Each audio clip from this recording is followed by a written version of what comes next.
जय शिवराय मित्रांनो, हा घेतला आपला डबा आणि आपण आता चाललो कामावर जायच्या पहिले आपल्याला जायला लागते ॲटो स्टॉपवर दर्शक निलेश भाऊ भेटले, त्याच्यासोबत गप्पा गोष्टी मारल्या. त्याला म्हटलं येतो, आमची गाडी आली. गाडीत बसलो. 5 मिनटं लागतात आमच्या एजन्सीवर जायला. एजन्सीवर डायरेक्ट आम्ही पोचलो. देवेन भाऊ म्हणलं, अरे बापा शेट, माझी सुट्टी गिट्टी लिवसान. आणि आमचे काका कुठे आहे? हे आमच्या गाडीचे चालक मला, अरे बापा रे, जेवण करू आले.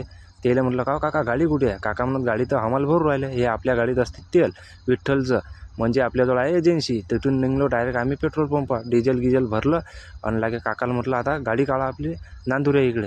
हे आम्ही निघलो नांदुऱ्या इकडे जायला.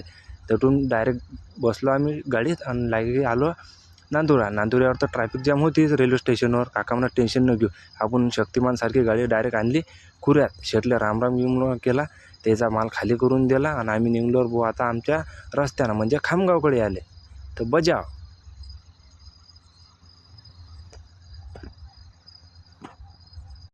जय शिवराय मित्रांनो, हा घेतला आपला डबा आणि आपण आता चाललो कामावर जायच्या पहिले आपल्याला जायला लागते ॲटो स्टॉपवर दर्शक निलेश भाऊ भेटले, त्याच्यासोबत गप्पा गोष्टी मारल्या.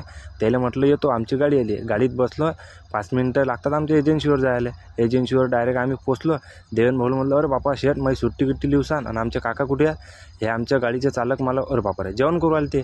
त्याला म्हटलं, का काका गाडी कुठे आहे? काका म्हणत, गाडी तर हमाल भरून राहिले. हे आपल्या गाडीत असते तेल विठ्ठलचं, म्हणजे आपल्याजवळ आहे एजन्सी. तिथून निघलो डायरेक्ट आम्ही पेट्रोल पंप, डिझेल भरलं आणि लागे काकाला म्हटलं, आता गाडी काढा आपली नांदुऱ्या इकडे.